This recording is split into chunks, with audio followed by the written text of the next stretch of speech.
Chapter 1. The affair on the liner. Magnifique, ejaculated the Countess de Coude beneath her breath. Eh? Questioned the Count, turning toward his young wife. What is it that is magnificent? And the Count bent his eyes in various directions in quest of the object of her admiration. Oh, nothing at all, my dear, replied the Countess, a slight flush momentarily coloring her already pink cheek. I was but recalling with admiration those stupendous skyscrapers, as they call them, of New York. And the fair Countess settled herself more comfortably in her steamer chair, and resumed the magazine which nothing at all had caused her to let fall upon her lap. Her husband again buried himself in his book, but not without a mild wonderment that 3 days out from New York his Countess should suddenly have realized an admiration for the very buildings she had but recently characterized as horrid. Presently the Count put down his book. It is very tiresome, Olga, he said. I think that I shall hunt up some others who may be equally bored and see if we cannot find enough for a game of cards. You are not very gallant, my husband, replied the young woman, smiling. But as I am equally bored, I can forgive you. Go and play at your tiresome old cards then, if you will. When he had gone, she let her eyes wander slyly to the figure of a tall young man stretched lazily in a chair not far distant. Magnifique, she breathed once more. The Countess Olga de Coude was 20, her husband 40. She was a very faithful and loyal wife, but as she had had nothing whatever to do with the selection of a husband, it is not at all unlikely that she was not wildly and passionately in love with the one that fate and her titled Russian father had selected for her. However, simply because she was surprised into a tiny exclamation of approval at sight of a splendid young stranger, it must not be inferred therefrom that her thoughts were in any way disloyal to her spouse. She merely admired, as she might have admired a particularly fine specimen of any species. Furthermore, the young man was unquestionably good to look at. As her furtive glance rested upon his profile, he rose to leave the deck. The Countess de Coude beckoned to a passing steward. Who is that gentleman? She asked. He is booked, madam, as Monsieur Tarzan of Africa, replied the steward. Rather a large estate, thought the girl, but now her interest was still further aroused. As Tarzan walked slowly toward the smoking room, he came unexpectedly upon 2 men whispering excitedly just without. He would have vouchsafed them not even a passing thought but for the strangely guilty glance that one of them shot in his direction. They reminded Tarzan of melodramatic villains he had seen at the theaters in Paris. Both were very dark, and this, in connection with the shrugs and stealthy glances that accompanied their palpable intriguing, lent still greater force to the similarity. Tarzan entered the smoking room and sought a chair a little apart from the others who were there. He felt in no mood for conversation, and as he sipped his absinthe he let his mind run rather sorrowfully over the past few weeks of his life. Time and again he had wondered if he had acted wisely in renouncing his birthright to a man to whom he owed nothing. It is true that he liked Clayton, but that was not the question. It was not for William Cecil Clayton, Lord Greystoke, that he had denied his birth. It was for the woman whom both he and Clayton had loved, and whom a strange freak of fate had given to Clayton instead of to him. That she loved him made the thing doubly difficult to bear, yet he knew that he could have done nothing less than he did do that night within the little railway station in the far Wisconsin woods. To him, her happiness was the first consideration of all, and his brief experience with civilization and civilized men had taught him that without money and position, life, to most of them, was unendurable. Jane Porter had been born to both, and had Tarzan taken them away from her future husband, it would doubtless have plunged her into a life of misery and torture. That she would have spurned Clayton once he had been stripped of both his title and his estates never for once occurred to Tarzan, for he credited to others the same honest loyalty that was so inherent a quality in himself. Nor, in this instance, had he erred. Could any one thing have further bound Jane Porter to her promise to Clayton? It would have been in the nature of some such misfortune as this overtaking him. Tarzan's thoughts drifted from the past to the future. He tried to look forward with pleasurable sensations to his return to the jungle of his birth and boyhood, the cruel, fierce jungle in which he had spent 20 of his 22 years. But who or what of all the myriad jungle life would there be to welcome his return? Not one. Only Tantor, the elephant.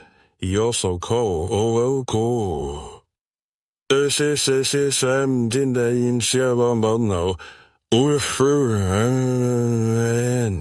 The others would hunt him or flee from him as had been their way in the past. Not even the apes of his own tribe would extend the hand of fellowship to him. If civilization had done nothing else for Tarzan of the Apes, it had to some extent taught him to crave the society of his own kind, and to feel with genuine pleasure the congenial warmth of companionship. And in the same ratio had it made any other life distasteful to him. It was difficult to imagine a world without a friend, without a living thing who spoke the new tongues which Tarzan had learned to love so well. And so it was that Tarzan looked with little relish upon the future he had mapped out for himself. As he sat musing over his cigarette, his eyes fell upon a mirror before him, and in it he saw reflected a table at which 4 men sat at cards. Presently, one of them rose to leave, and then another approached, and Tarzan could see that he courteously offered to fill the vacant chair that the game might not be interrupted. He was the smaller of the 2 whom Tarzan had seen whispering just outside the smoking room. It was this fact that aroused a faint spark of interest in Tarzan. And so, as he speculated upon the future, he watched in the mirror the reflection of the players at the table behind him. Aside from the man who had but just entered the game, Tarzan knew the name of but one of the other players. It was he who sat opposite the new player, Count de Coude, whom an over-attentive steward had pointed out as one of the celebrities of the passage, describing him as a man high in the official family of the French Minister of War. Suddenly, Tarzan's attention was riveted upon the picture in the glass. The other swarthy plotter had entered and was standing behind the Count's chair. Tarzan saw him turn and glance furtively about the room, but his eyes did not rest for a sufficient time upon the mirror to note the reflection of Tarzan's watchful eyes. Stealthily, the man withdrew something from his pocket. Tarzan could not discern what the object was, for the man's hand covered it. Slowly the hand approached the Count, and then, very deftly, the thing that was in it was transferred to the Count's pocket. The man remained standing where he could watch the Frenchman's cards. Tarzan was puzzled, but he was all attention now, nor did he permit another detail of the incident to escape him. The play went on for some 10 minutes after this, until the Count won a considerable wager from him who had last joined the game, and then Tarzan saw the fellow back of the Count's chair nod his head to his confederate. Instantly the player arose and pointed a finger at the Count. "Had I known that Monsieur was a professional card-sharp, I had not been so ready to be drawn into the game," he said.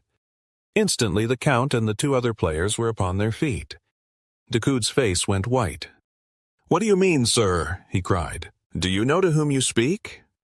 "I know that I speak, for the last time, to one who cheats at cards," replied the fellow.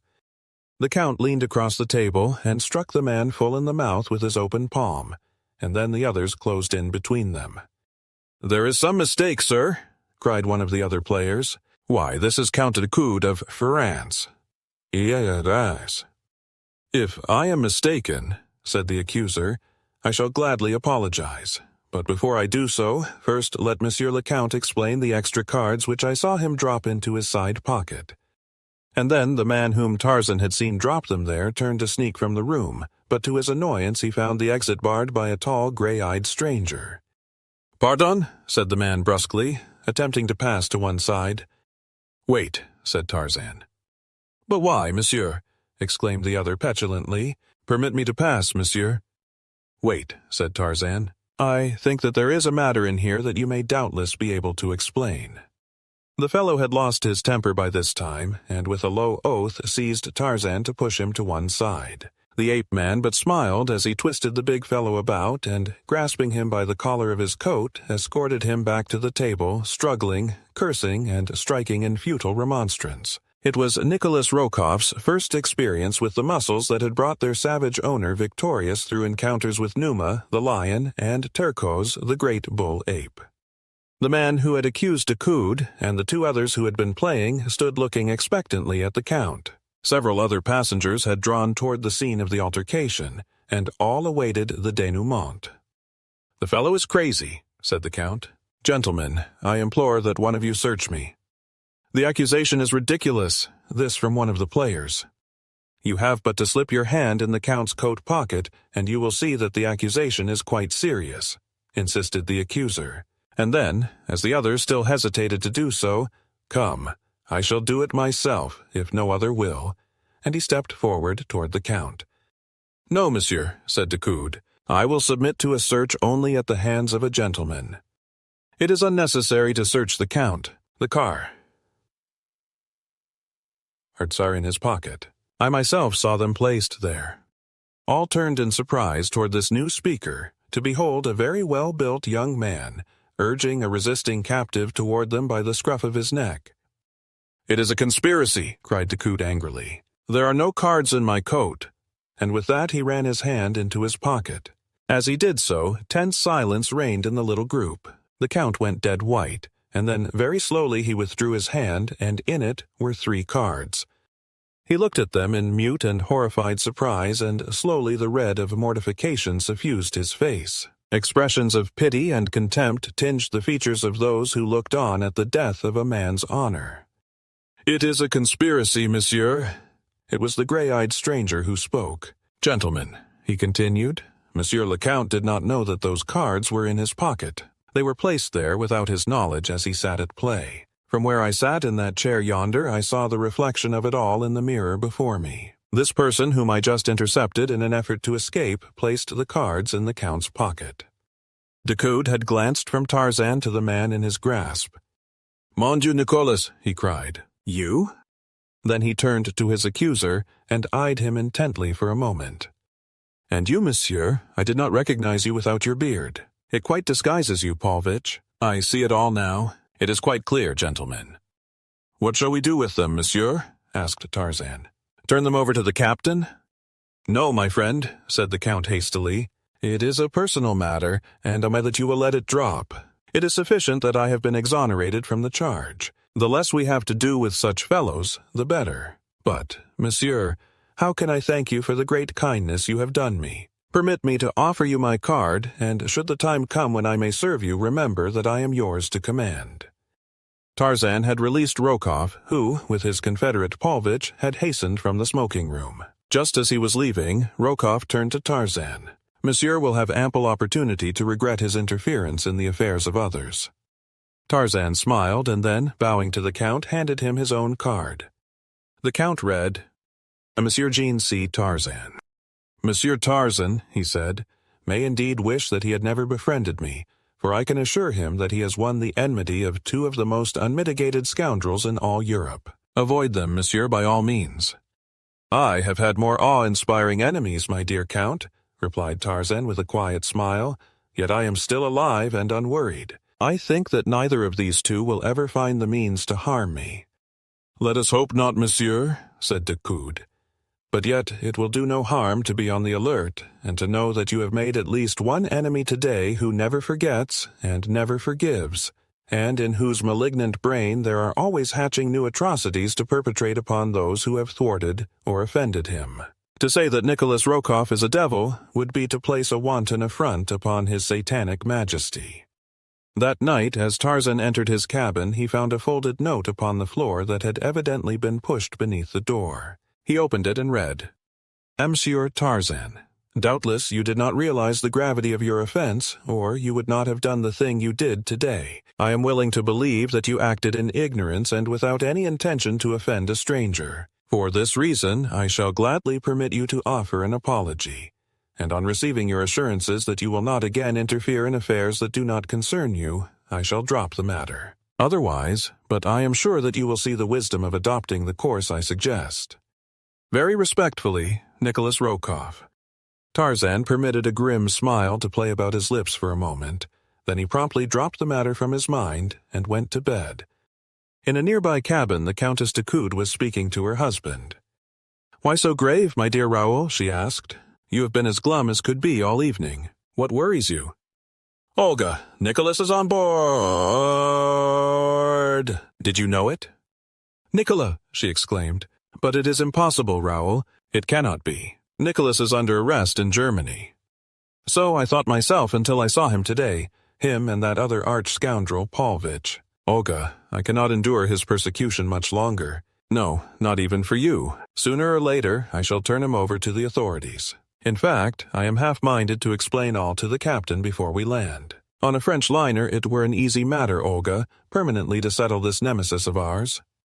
"Oh, no, Raoul," cried the Countess, sinking to her knees before him as he sat with bowed head upon a divan. "Do not do that. Remember your promise to me. Tell me, Raoul, that you will not do that. Do not even threaten him, Raoul." De Coude took his wife's hands in his and gazed upon her pale and troubled countenance for some time before he spoke, as though he would wrest from those beautiful eyes the real reason which prompted her to shield this man. "Let it be as you wish, Olga," he said at length.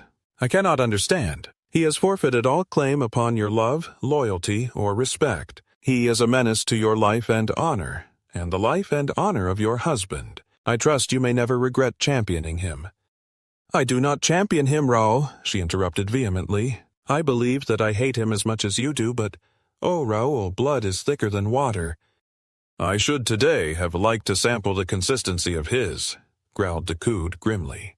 "The two deliberately attempted to besmirch my honor, Olga, and then he told her of all that had happened in the smoking room. Had it not been for this utter stranger, they had succeeded. For who would have accepted my unsupported word against the damning evidence of those cards hidden on my person? I had almost begun to doubt myself when this Monsieur Tarzan dragged your precious Nikolas before us and explained the whole cowardly transaction." "Monsieur Tarzan?" asked the Countess in evident surprise. "Yes. Do you know him, Olga?" "I have seen him. A steward pointed him out to me." "I did not know that he was a celebrity," said the Count.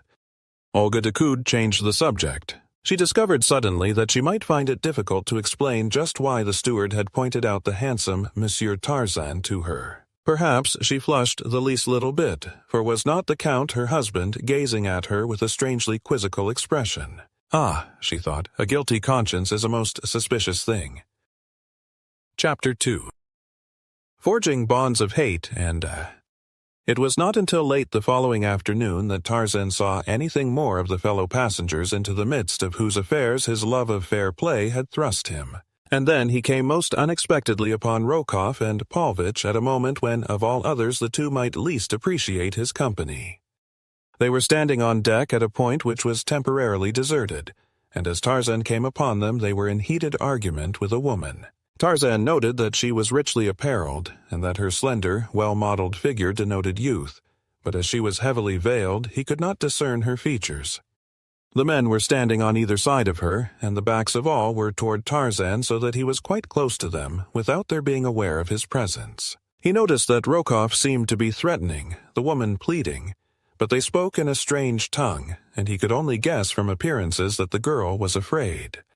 Rokoff's attitude was so distinctly filled with the threat of physical violence that the ape-man paused for an instant just behind the trio, instinctively sensing an atmosphere of danger. Scarcely had he hesitated ere the man seized the woman roughly by the wrist, twisting it as though to wring a promise from her through torture. What would have happened next had Rokoff had his way we may only conjecture, since he did not have his way at all. Instead, steel fingers gripped his shoulder, and he was swung unceremoniously around, to meet the cold gray eyes of the stranger who had thwarted him on the previous day.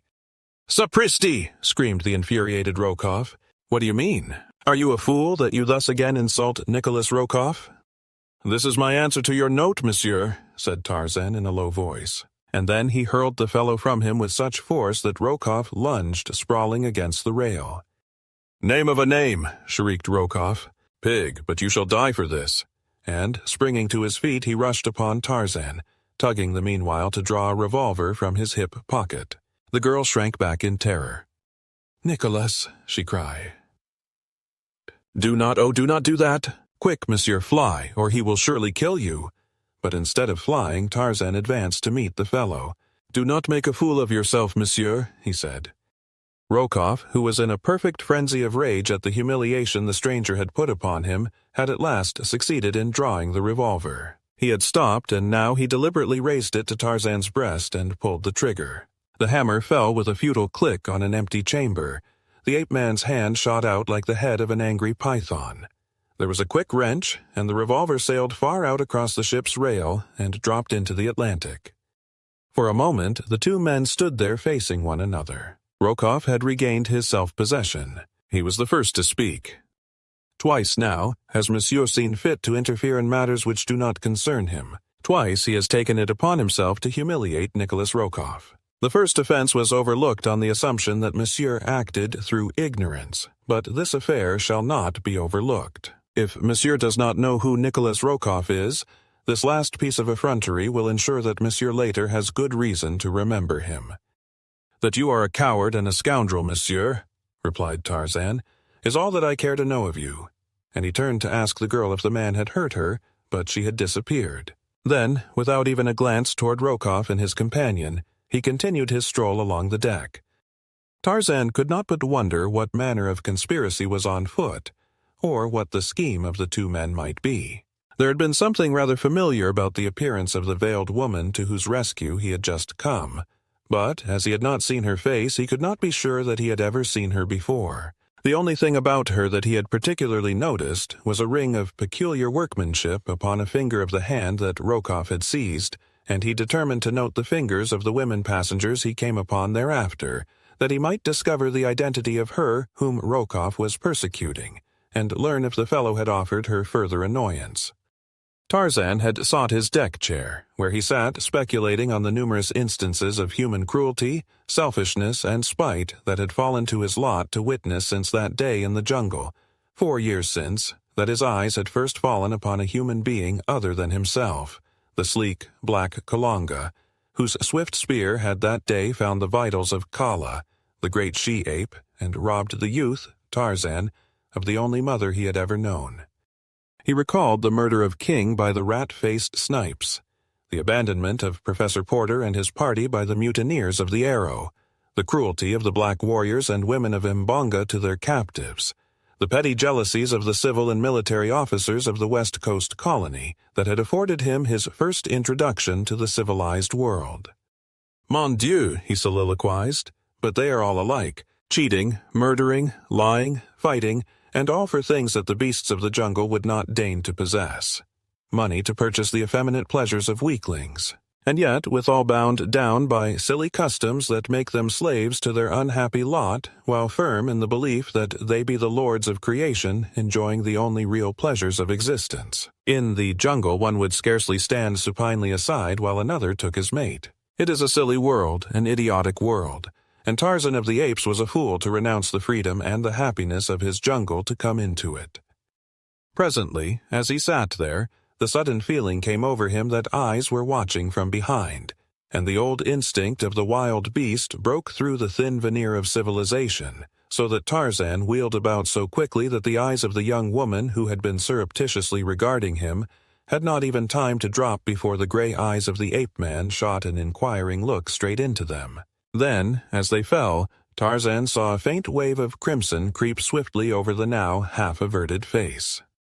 He smiled to himself at the result of his very uncivilized and ungallant action, for he had not lowered his own eyes when they met those of the young woman. She was very young and equally good to look upon. Further, there was something rather familiar about her that set Tarzan to wondering where he had seen her before. He resumed his former position, and presently he was aware that she had arisen and was leaving the deck. As she passed, Tarzan turned to watch her, in the hope that he might discover a clue to satisfy his mild curiosity as to her identity.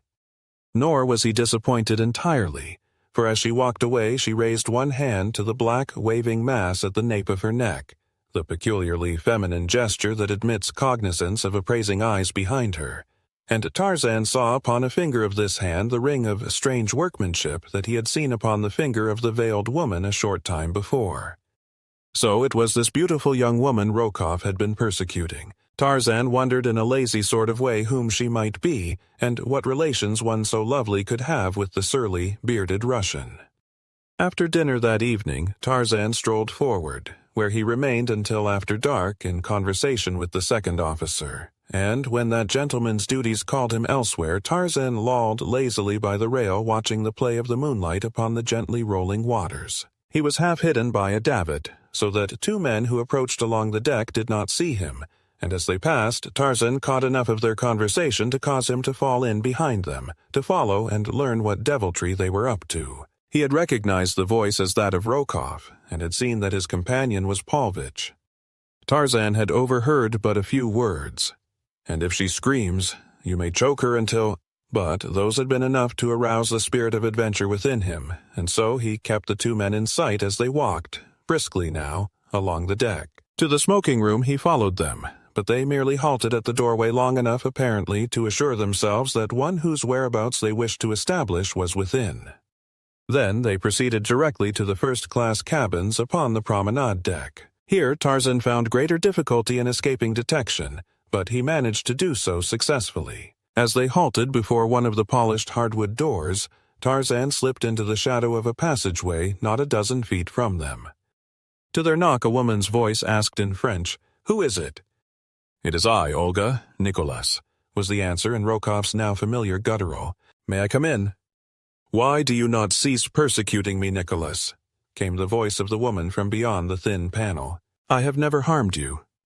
Come, Olga," urged the man in propitiatory tones. "I but ask a half-dozen words with you. I shall not harm you, nor shall I enter your cabin, but I cannot shout my message through the door." Tarzan heard the catch click as it was released from the inside. He stepped out from his hiding place far enough to see what transpired when the door was opened, for he could not but recall the sinister words he had heard a few moments before upon the deck. "And if she screams, you may choke her." Rokoff was standing directly in front of the door. Paulvitch had flattened himself against the paneled wall of the corridor beyond. The door opened. Rokoff half entered the room and stood with his back against the door, speaking in a low whisper to the woman, whom Tarzan could not see. Then Tarzan heard the woman's voice, level, but loud enough to distinguish her words. "No, Nikolas," she was saying, "it is useless. Threaten as you will, I shall never accede to your demands. Leave the room, please. You have no right here. You promised not to enter." "Very well, Olga, I shall not enter. But before I am done with you, you shall wish 1,000 times that you had done at once the favor I have asked. In the end I shall win anyway, so you might as well save trouble and time for me and disgrace for yourself and your—" "Never, Nikolas," interrupted the woman, and then Tarzan saw Rokoff turn and nod to Paulvitch, who sprang quickly toward the doorway of the cabin, rushing in past Rokoff, who held the door open for him. Then the latter stepped quickly out. The door closed. Tarzan heard the click of the lock as Paulvitch turned it from the inside. Rokoff remained standing before the door, with head bent, as though to catch the words of the two within. A nasty smile curled his bearded lip. Tarzan could hear the woman's voice commanding the fellow to leave her cabin. "I shall send for my husband," she cried. "He will show you no mercy." Paulvitch's sneering laugh came through the polished panels. "The purser will fetch your husband, madame," said the man. "In fact, that officer has already been notified that you are entertaining a man other than your husband behind the locked door of your cabin." "Bah!" cried the woman. "My husband will know." "Most assuredly, your husband will know, but the purser will not. Nor will the newspaper men who shall in some mysterious way hear of it on our landing. But they will think it a fine story, and so will all your friends when they read of it at breakfast on— let me see, this is Tuesday— yes, when they read of it at breakfast next Friday morning. Nor will it detract from the interest they will all feel when they learn that the man whom Madame entertained is a Russian servant, her brother's valet to be quite exact." "Alexis Paulvitch," came the woman's voice, cold and fearless. "You are a coward, and when I whisper a certain name in your ear, you will think better of your demands upon me and your threats against me, and then you will leave my cabin quickly. Nor do I think that ever again will you, at least, annoy me." And there came a moment's silence in which Tarzan could imagine the woman leaning toward the scoundrel and whispering the thing she had hinted at into his ear. Only a moment of silence, and then a startled oath from the man, the scuffling of feet, a woman's scream, and silence. But scarcely had the cry ceased before the ape-man had leaped from his hiding place. Rokoff started to run, but Tarzan grasped him by the collar and dragged him back. Neither spoke, for both felt instinctively that murder was being done in that room, and Tarzan was confident that Rokoff had had no intention that his confederate should go that far. He felt that the man's aims were deeper than that. Deeper and even more sinister than brutal, cold-blooded murder. Without hesitating to question those within, the ape-man threw his giant shoulder against the frail panel, and in a shower of splintered wood he entered the cabin, dragging Rokoff after him. Before him, on a couch, the woman lay, and on top of her was Paulvitch, his fingers gripping the fair throat, while his victim's hands beat futilely at his face, tearing desperately at the cruel fingers that were forcing the life from her. The noise of his entrance brought Paulvitch to his feet, where he stood glowering menacingly at Tarzan. The girl rose falteringly to a sitting posture upon the couch. One hand was at her throat, and her breath came in little gasps. Although disheveled and very pale, Tarzan recognized her as the young woman whom he had caught staring at him on deck earlier in the day. "What is the meaning of this?" said Tarzan, turning to Rokoff, whom he intuitively singled out as the instigator of the outrage. The man remained silent, scowling. "Touch the button, please," continued the ape-man. "We will have one of the ship's officers here. This affair has gone quite far enough." "No, no," cried the girl, coming suddenly to her feet. "Please do not do that. I am sure that there was no real intention to harm me. I angered this person, and he lost control of himself. That is all. I would not care to have the matter go further, please, monsieur."